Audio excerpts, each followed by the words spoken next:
Hi guys, welcome back to channel. இன்னைக்கு நம்ம இந்த ட்ராமாவோட நெக்ஸ்ட் எபிசோடு தான் பார்க்க போகிறோம். ஸ்டார்டிங் சீனில் அந்த ட்ரக்ஸை அவங்க கிட்டேருந்து எடுக்கலான்னு போன நம்ம ஹீரோவே அந்த பார்ட்டிக்கு வந்து ஆளுங்களை வச்சு ஜோனாத்தன் பிடிச்சிட்றான். இப்படி எல்லாருமே நம்ம ஹீரோ கிட்ட இருக்க பேக்கை பிடுங்க ட்ரை பண்ண அந்த இடத்துக்கு போலீஸ் வந்துடுறாங்க. உடனே அங்கே இருக்க எல்லா ஆளுங்களையும் அவங்க இழுத்துட்டு போக இந்த இடத்துக்கு லாயரும் வந்துடுறாரு நம்ம ஹீரோவை காப்பாற்றணுங்கிறதுக்காக.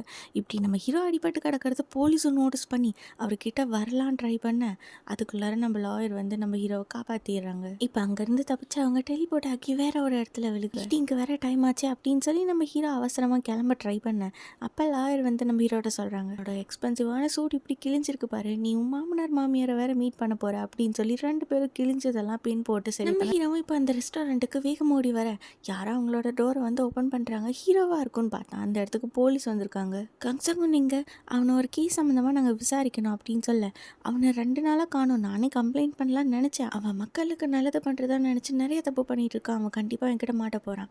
என்னது மாட்ட போகிறாரா? நீங்கள் உங்கள் வேலையை ஒழுங்காக செஞ்சுருந்தா அவரையும் இவ்வளோ ரிஸ்க் எடுத்து எல்லா வேலையும் பண்ண போகிறாரு. அவனை அரெஸ்ட் பண்ணுங்கிறதுக்காக தான் உங்கள் டீமே பிடிச்சிட்டு வந்திருக்கீங்க. எங்கெல்லாம் ஒளிஞ்சிருக்கீங்க, வெளில வாங்க அப்படின்னு சொல்ல அவங்களோட மொத்த டீமும் வெளில வருது. நீங்கள் எல்லாரும் உங்களோட வேலையை சரியாக பார்த்துருந்தா அவரோட வாழ்க்கை இவ்வளோ ரிஸ்க்காக ஆயிருக்காது.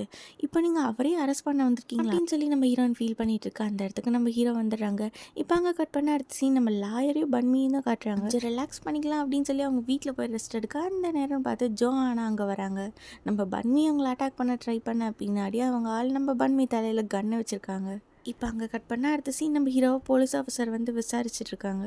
உனக்கு தேவையே இல்லாத விஷயத்தில் முகநாளிக்காதன்னு உங்ககிட்ட 1000 வாட்டி சொல்லிட்டேன். மறுபடியும் ஏன் நீ இப்படி ப்ராப்ளம் க்ரியேட் பண்ணுற? நீங்களும் எங்களோட டீமில் இருந்தவங்க தானே, எனக்கு இப்போ தான் தெரியுது. அதனால தான் சொல்கிறேன், இந்த பிரச்சனையை விட்டு நீ தள்ளியேறு. அதுதான் உன் வாழ்க்கைக்கு நல்லது. நீ மற்றவங்களுக்கு ஹெல்ப் பண்ணுறேன்னு சொல்லி போகிறப்போ உன்னால் எவ்வளோ பேர்த்தோட வாழ்க்கை ஆபத்தில் முடியுது தெரியுமா? ஆனால் ஒருவேளை நான் எதுவுமே பண்ணலன்னா இனி இதனால் நிறைய பேர் செத்து போகலாம். இந்த கேஸ்க்காக உன்னை நான் இப்போ அரெஸ்ட் பண்ணுறேன் அப்படின்னு சொல்லிட்டு அவர் போக இப்போ பாஸ்டில் ரெஸ்டாரண்ட் வந்து நம்ம ஹீரோவை வந்து போலீஸ் ஆஃபீஸர் அரெஸ்ட் பண்ணிடுறாங்க. வீட்டுக்கு வந்து நம்ம ஹீரோன்னு அதெல்லாம் பற்றி யோசிச்சுட்டு இருக்க அப்போ அவங்க கையில் ஒரு நோட்டீஸ் கிடைக்குது. என்னென்னு பார்த்தா நம்ம ஹீரோ வந்து கடன் வாங்கியிருப்பாங்கல்ல அந்த லேடி கிட்ட. இப்போ அவங்க கிட்ட தான் நம்ம ஹீரோன்னு வேலை பண்ணுறாங்க. எவ்வளோ கடன் வாங்கியிருக்காங்கங்கிற டாக்குமெண்ட்ஸ் நம்ம ஹீரோன்னு கிடைக்க அடுத்த சீன்லேயே ஜெயிலில் இருக்க நம்ம ஹீரோவை ஜோனாத்தன் வந்து மீட் பண்ணுறாங்க. உன்னை இந்த நிலைமைக்கு கொண்டு வரணும்னு நான் எவ்வளோ டைம் ட்ரை பண்ண தெரியுமா? உனக்கே தெரியாமல் உன்னை நான் எல்லா இடத்துலையும் வாட்ச் பண்ணிகிட்ருப்பேன். நீ பண்ணுற எல்லா விஷயமே நான் பிளான் பண்ணது மட்டும்தான் அப்படின்னு சொல்ல என்ன இருக்குன்னு பார்த்தா ஸ்டார்டிங் சீனில் அந்த பிரிட்ஜு மேலே நடந்த ஆக்சிடெண்ட் அதில் நம்ம ஹீரோ பப்ளிக்கை வந்து காப்பாற்றிருப்பாங்க.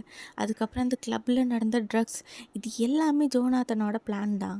நாளைக்கு நீ ஜட்ஜ் முன்னாடி நிற்கிறதுக்கு முன்னாடி உன்னை எங்கள் ஆளுங்க தூக்கிடுவாங்க. ஸோ நீ வேறு எதுவும் பிளான் பண்ண ட்ரை பண்ணாத. ஆமாம், உன் கேர்ள் ஃப்ரெண்ட் பேர் கிம் மின் சுக் தானே, அவன் மேலே கைப்பட்டதுன்னு அவனை கொண்டு வேண்டாம் அப்படின்னு சொல்லி நம்ம ஹீரோ கத்திட்டு இருக்க அடுத்த நாள் நம்ம ஹீரோயின் வந்து ரோட்டில் நடந்து போகிறப்போ ஜோனாத்தனோட ஆளுங்க வந்து நம்ம ஹீரோனை ஃபாலோ பண்ணுறாங்க. இந்த பக்கம் நம்ம ஹீரோவை கூட்டு போகணுங்கிறதுக்காக வண்டியில் அரெஸ்ட் பண்ணி ஏற்றிட்டு போகிறாங்க.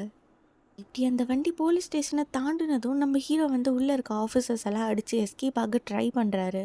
இப்போ ஒரு போலீஸ் மட்டும் நம்ம ஹீரோ கையில் கொஞ்சம் பணம் கொடுத்து இதை வச்சு அப்படியே தப்பிச்சுக்கோ அப்படின்னு சொல்ல அப்போ அங்கே வேகமாக வந்த வேன் இவங்களோட வண்டி இடிக்குது. இது அப்படியே உருண்டு போய் தண்ணியில் அப்படியே உழுக கொஞ்சம் கொஞ்சமாக எல்லாரும் மூழ்கிட்டு இருக்காங்க. நம்ம ஹீரோ கையில் பணம் இருக்கிறதுனால அதை வச்சு ஈஸியாக அவர் வெளில தப்பிச்சு வந்துடுறாரு. இந்த பக்கம் நம்ம ஹீரோயின் அந்த கடன் கொடுத்து அந்த லேடிக்கு கால் பண்ணுறாங்க. என்ன அடமானம் வச்சு தானே நீங்கள் அவனுக்கு பணம் கொடுத்தீங்க, இப்போ நீங்கள் அடகு வச்ச பொருளுக்கு ஆபத்து வருது, நீங்களே எப்படியாவது உங்கள் ஆளுங்களை வச்சு என்னை தூக்கிடுங்க ப்ளீஸ் அப்படின்னு சொல்ல ஜோனாத்தனோட ஆளுங்க வந்து நம்ம ஹீரோனை பிடிக்க ட்ரை பண்ண அப்போ அந்த லேடியோட ஆளுங்க வந்து நம்ம ஹீரோனை காப்பாற்றுறாங்க. அடுத்த சீனில் ஆற்றுலேருந்து நம்ம ஹீரோ அப்படியோ தப்பிச்சு வெளில வராங்க. வெளில வந்து பார்த்தா ஜோஆனா நிற்கிறாங்க. அவங்க பின்னாடியே நம்ம லாயரும் பன்மி நிற்க நம்ம ஹீரோக்கா என்ன நடக்குன்னு ஒன்றுமே புரியல. இப்போ கட் பண்ண அடுத்த சீன் ஜோஆனா வந்து நம்ம ஹீரோ கிட்ட சொல்கிறாங்க, உன் மேலே போட்ட கேஸ் எல்லாத்தையுமே நான் வாபஸ் வாங்க வச்சுட்டேன். ஸோ இதுக்கப்புறம் நீ ஃப்ரீ தான். நான் உங்களுக்கு ஹெல்ப் பண்ண மாதிரி நீங்களே எனக்கு ஒரு ஹெல்ப் பண்ணணும். என்னோட தம்பி ஜோனாத்தன் நீங்கள் எல்லோரும் சேர்ந்து அவனை கொலை பண்ணணும் அப்படின்னு சொல்ல இதை கேட்டால் அவங்களாம் ஒரு மணி ஷாக்காக அங்கே கட் பண்ண அடுத்த சீன் மீட்டிங் ஹாலில் இந்த மாதிரி ஒரு சின்ன பையனோட பேச்சு கேட்டால் தான் நம்மளோட பிஸ்னஸை நம்ம டவுன்ஃபால் பண்ண முடியாது அப்படின்னு சொல்லி எல்லோரும் பேசிட்டு அந்த இடத்துக்கு வந்து நம்ம ஜோனாத்தன் யாரெல்லாம் தன்னை பற்றி அசிங்கமாக பேசுனாங்களோ அவங்க எல்லாத்தையுமே ஷூட் பண்ணி கொண்டுடுறாங்க. இதுக்கப்புறமும் யாராச்சும் என்னை பற்றி பேசுவீங்களா அப்படின்னு சொல்லி கேட்க எல்லாருமே பயந்து நிற்கிறாங்க. அப்போ அந்த இடத்துக்கு சிஇஓ நம்ம ஜோனாத்தனோட அப்பா வராரு. மற்றவங்க ரத்தம் சிந்தினா தான் நாம் நல்லா இருக்க முடியுமோ. சரி அதை விட அந்த கங்சாங் உன்னை ஏன் இன்னும் பிடிக்காம வச்சுருக்க? அவனை பிடிக்கிறதுக்காக நான் ஆல்ரெடி எல்லா பிளானும் போட்டுட்டேன்.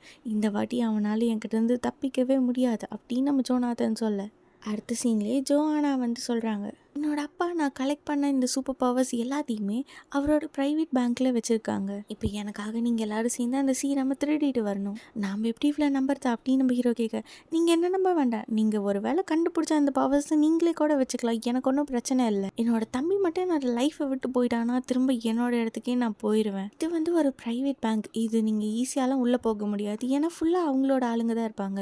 நீங்கள் அதுக்குள்ளார போகணுன்னா ஒரு சாதாரண பப்ளிக் மாதிரி தான் உள்ளே போயாகணும். இது எல்லாத்தை விட முக்கியமான விஷயம் என்னென்னா, நம்ம இந்த சூப்பர் பவர்ஸ் எடுக்கணும்னா அந்த லாக் ஓப்பன் பண்ணுறதுக்கு என் அப்பாவோட பயோமெட்ரிக்ஸ் வேணும். ஒரு வேளை அது இல்லாமல் நீங்கள் தப்பாக ஓப்பன் பண்ணிட்டீங்கன்னா அந்த லாக்லேயே நீங்கள் அப்படியே மாட்டிக்குவீங்க. அதுக்கப்புறம் உங்களை யாராலையுமே காப்பாற்ற முடியாது. ஆனால் அது ஒன்றும் பெரிய விஷயம் இல்லையே, நீங்கள் தான் திறமைசாலிங்களாச்சே, உங்களால் தான் எல்லாமே பண்ண முடியுமே அப்படின்னு சொல்லி நம்ம ஜோஆனா சொல்ல, இது எல்லாமே இவன் நமக்காக செட் பண்ண ட்ராப்னு தெரிஞ்சு நம்ம வேணும்னே இதில் போய் மாட்டணுமா அப்படின்னு நம்ம ஹீரோ கேட்க, ட்ராப்பு தான், ஆனால் இருந்தாலும் இதில் நமக்கு லாபம் கிடைக்குது இல்லை. எனக்கு தெரியும், நம்ம அந்த பவர்ஸ் எல்லாம் எடுத்ததும் இவன் நம்மளை பிடிச்ச அந்த சிஇஓ கிட்ட இல்லைன்னா அந்த ஜோனாதன் கிட்ட கொடுத்துருவா. இதில் ரிஸ்க் அதிகம் தான், இருந்தாலும் நம்ம கண்டிப்பாக இதை நம்ம பண்ணியே ஆகணும். இப்படி இவங்க எல்லாரும் அந்த சீரமை எப்படி அந்த இடத்துலேருந்து எடுக்கலாம் அப்படின்னு சொல்லி டிஸ்கஸ் பண்ணிட்டு இருக்க, இது எல்லாத்தையுமே தூரத்துலேருந்து நம்ம ஹீரோன்னு பார்த்துட்ருக்காங்க. அடுத்த சீனில் நம்ம ஹீரோன்னு சொல்கிறாங்க, நீ அந்த இடத்துக்கு போக வேண்டாம், இவ்வளோ ரிஸ்க்குன்னு தெரிஞ்சுமே என்னால் உன்னை அங்கே அனுப்ப முடியாது அப்படின்னு நம்ம ஹீரோன்னு சொல்ல, நம்ம ரிஸ்க் எடுத்தால் தான் மற்றவங்களோட வாழ்க்கையை காப்பாற்ற முடியும். நீ இது வரைக்கும் உன்னோட பணத்தை வச்சு நீ மற்றவங்களோட லைஃப்பை காப்பாற்றின, ஆனால் இது வேற, உன்னோட லைஃபே ஆபத்தில் போய் முடிஞ்சிடும். எல்லாத்தையுமே நான் பார்த்துக்குவேன் அப்படின்னு நம்ம ஹீரோ சொல்ல, உடனே அந்த டாக்குமெண்ட் எடுத்து காட்டுறாங்க. நீ என்னோட பாஸ் கிட்ட தான் கடன் வாங்கியிருக்க, நான் இப்போ அவங்களோட ஆஃபீஸில் தான் ஒர்க் பண்ணிகிட்ருக்கேன். நம்ம எவ்வளோ கடன் வாங்கினாலும் அந்த கடனை அடைச்சிடலாம், ஆனால் இது உயிர் சம்மந்தப்பட்ட விஷயம், என்னால் உன்னெல்லாம் அப்படி அனுப்பிச்சு ரிஸ்க் எடுக்க முடியாது அப்படின்னு நம்ம ஹீரோயின் ஃபீல் பண்ணேன். இது எல்லாமே சீக்கிரமாக முடிஞ்சிடும். அதுக்கப்புறம் நாம் ஆசைப்பட்ட மாதிரியே நம்ம ஒரு நார்மலான லைஃப் வாழலாம், நம்ம 2 பேரும் மட்டும் ஹாப்பியாக அப்படின்னு சொல்லி நம்ம ஹீரோ கன்வின்ஸ் பண்ணிகிட்ருக்காங்க. அடுத்த சீன்லேயே நம்ம ஹீரோன்னு அந்த லேடியை போய் மீட் பண்ணுறாங்க. உங்களுக்கு முன்னாடியே தெரியும்ல, அங்சாங்குன்னா அந்த இடத்துக்கு அனுப்பணும் தானே நீங்கள் ஃபர்ஸ்ட்லேருந்தே பிளான் பண்ணியிருக்கீங்க, அதனால தான் அவனுக்கு கடனும் கொடுத்துருக்கீங்க, எனக்கு உங்கள் ஆஃபீஸில் வேலையும் கொடுத்துருக்கீங்க அப்படின்னு சொல்லி இன்னொரு டாக்குமெண்ட் எடுத்து காட்டுறாங்க. நீனது உனக்கு இவ்வளோ பணம் வேணுமா, நான் இதுக்காக உனக்கு இப்போ பணம் தரணும், ஏன்னா உங்களுக்கு கங்சாங்குன்னு அந்த இடத்துக்கு போகணும், அந்த இடத்துக்கு போகணுன்னா அவனுக்கு பணம் வேணும், சும்மாலாம் என்னால் அவனை அனுப்ப முடியாது, உங்களுக்காக அவன் எவ்வளோ ரிஸ்க் எடுக்க போகிறான், அட்லீஸ்ட் அவனுக்கு பணத்தையாவது கொடுத்து அனுப்பிச்சி விடுங்க, நீங்கள் மட்டும் இப்போ பணம் தரலைன்னா நான் அவனை அனுப்ப மாட்டேன், உங்களுக்கும் அது எவ்வளோ தேவைன்னு எனக்கு தெரியும் அப்படின்னு சொல்ல, கங்சாங்குன்னு கரெக்டான பொண்ணை தான் சூஸ் பண்ணியிருக்கான் அப்படின்னு அந்த லேடி சொல்ல. இப்போ அங்கே கட் பண்ண அடுத்த சீன் ஸ்டேஷனில் போலீஸ் ஆஃபீஸர் வந்து நம்ம ஹீரோவோட கேஸை தான் ஸ்டடி பண்ணிகிட்ருக்காரு. அவங்க கலெக்ட் பண்ண எவிடன்ஸ் எல்லாம் வச்சு பார்த்துட்ருக்க, இப்போ அதில் அவங்களுக்கு ஏதோ ஒரு ஹிண்ட் கிடைக்குது. இப்போ அதை பார்த்துட்டு அவங்க ஷாக்காக நெக்ஸ்ட் டே நம்ம ஹீரோயின் அந்த லேடிக்கிட்டேருந்து வாங்கின பணத்தையெல்லாம் நம்ம ஹீரோ கிட்ட கொடுக்குறாங்க. உனக்கு எப்படி இவ்வளோ பணம் அப்படின்னு கேட்க, அதெல்லாம் விடு, நீ இந்த பணத்தை பார்த்து யூஸ் பண்ணி சேஃபாக போயிட்டு சேஃபாவா வந்ததுக்கப்புறம் நான் உனக்காக சொல்கிறதுக்கு ஒரு சீக்ரெட் வச்சுருக்கேன், என்னன்னு இப்போவே சொல்ல, இல்லை நீ போயிட்டு வந்தால் மட்டும்தான் நான் சொல்லுவேன் அப்படின்னு நம்ம ஹீரோயின் சொல்ல. அடுத்த சீன்லேயே இப்போ நம்ம ஹீரோ அண்ட் டீம் எல்லோரும் சேர்ந்து அந்த சிஇஓட பேங்க்குக்கு தான் போகிறாங்க. மேலேருந்து ஜோஆனா எல்லாத்தையும் பார்த்துட்ருக்காங்க. இவங்க அந்த சீரம் எடுத்ததும் இவங்க எல்லாத்தையுமே பார்சல் பண்ணி என்னோட அப்பாவுக்கு கிஃப்டாக தர போகிறேன், முடிஞ்ச அந்த ஜோனாதனையும் சேர்த்து கொண்டுருங்க அப்படின்னு சொல்லி அவங்களோட காட்ஸுக்கு இவங்க பிளான் போட்டுட்ருக்கு. அந்த பேங்க்குள்ளே வந்த நம்ம ஹீரோ அண்ட் டீம் கஸ்டமர்ஸ் மாதிரியே உள்ளே இருக்க, அப்போ நம்ம லாயர் மட்டும் எந்திரிச்சு போகிறாரு. ஆனால் கொடுத்த அந்த கீயை காமிச்சு இவர் எப்படியோ ஃபர்ஸ்ட் லாக்கருக்கு உள்ளே போயிடுறாரு. இந்த பக்கம் நம்ம ஹீரோ கிட்ட அந்த ஆஃபீஸர் உங்களுக்கு என்ன வேணும் அப்படின்னு சொல்லி கேட்க, என்னோட பேர் கங்சாங்குன் அப்படின்னு சொல்ல, உடனே அது கேட்ட அவர் ஷாக் ஆகி அந்த எமர்ஜென்சி பட்டன் அவங்க ஆஃபீஸில் இருந்த மற்ற கஸ்டமர்ஸ் எல்லாத்தையும் வெளில அனுப்பிச்சிடுறாங்க. இப்போ இவங்க எல்லாரும் ஃபைட்டுக்கு ரெடியாக. ஒரு பக்கம் நம்ம லாயர் அந்த லாக்கை ஓப்பன் பண்ண ட்ரை பண்ணிகிட்ருக்கு, இன்னொரு பக்கம் நம்ம ஹீரோவை அவங்களோட ஆளுங்க எல்லாருமே அப்படியே சுற்று போட்டுடுறாங்க. இதோட இந்த எபிசோட் முடியுது. நெக்ஸ்ட் எபிசோட் நம்ம நாளைக்கு பார்க்கலாம்.